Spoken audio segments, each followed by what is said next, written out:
Hi friends, welcome back to our channel. ఇవాళ నేను ఒక మంచి హెల్తీ రెసిపీని చూపించబోతున్నాను. అదేమిటంటే స్పాంజ్ కేక్. నార్మల్గా ఏ కేక్ అయినా సరే మైదాపిండితో చేస్తూ ఉంటారు. మైదాపిండి హెల్త్కి అంత మంచిది కాదు. మైదాపిండి ప్లేస్లో గోధుమ పిండి, చక్కెర ప్లేస్లో బెల్లం ఉపయోగించి ఈ కేక్ని చేస్తున్నాను. మరి ఆలస్యం చేయకుండా ఈ హెల్తీ రెసిపీని మీరు కూడా ఒకసారి చూసేయండి. ముందుగా 2 కప్పుల గోధుమ పిండిని జల్లెడ పట్టి తీసుకోండి. పిండి ఏ కప్పుతో తీసుకుంటారో అన్ని ఇంగ్రీడియంట్స్ అదే కప్పుతో తీసుకోండి. అందులో 2 టీ స్పూన్ల baking powder, 1 teaspoon baking soda, చిటికెడు సాల్ట్ను వేసుకోండి.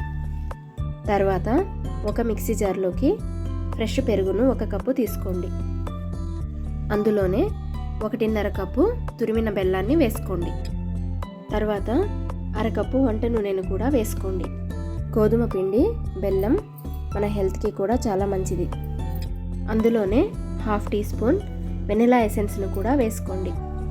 వేసిన తర్వాత వీటిని మెత్తగా మిక్సీ పట్టుకోండి. చూడండి, ఇలా స్మూత్ పేస్ట్ అయిన తర్వాత దీనిని పిండిలో వేసి కలపండి. పిండిని ఎలా అంటే అలా కలపకుండా కట్ అండ్ ఫోల్డ్ మెథడ్లోనే పిండిని కలపాలి. పిండిని ఒకే డైరెక్షన్లో కలపాలి.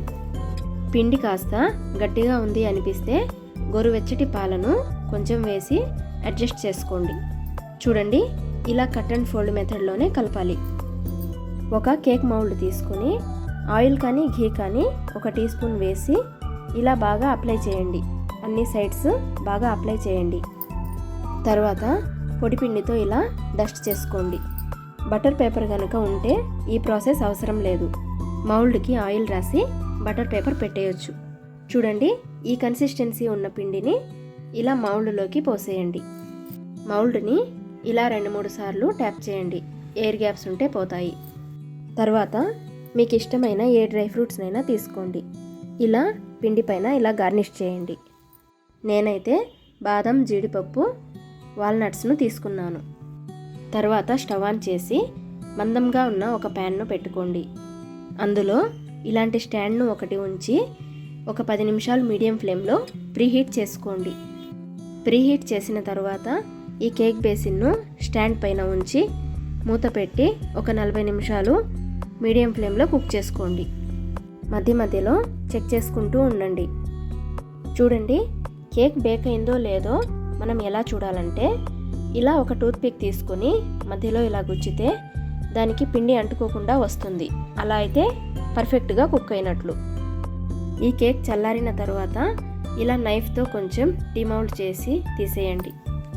ఒక ప్లేట్ని ఈ విధంగా ఉంచి రివర్స్ తిప్పి డిమౌల్డ్ చేసేయండి. వావ్, చూడండి ఎంత పర్ఫెక్ట్గా వచ్చేసిందో. ఈ కేక్ టేస్ట్ అయితే చాలా చాలా బాగుంది, మరియు హెల్దీ కూడా. కేక్ ప్రిపేర్ చేయాలంటే అవెన్ ఉండాలి అని అనుకుంటారు, కానీ అవెన్ లేకుండా కూడా కేక్ని ఇంత పర్ఫెక్ట్గా చేయవచ్చు. చూడండి, ఈ కేక్లో మనం ఎగ్స్ని కూడా యూస్ చేయలేదు. ఒకవేళ ఎగ్స్ యూస్ చేయాలనుకుంటే కర్డ్ ప్లేస్లో 2 ఎగ్స్ని వేసుకోండి. ఈ వీడియో కనుక మీకు నచ్చినట్లయితే లైక్ చేయండి, షేర్ చేయండి, కామెంట్ చేయండి. అలాగే మన ఛానల్ను సబ్స్క్రైబ్ చేసుకోండి. Thank you. Thanks for watching.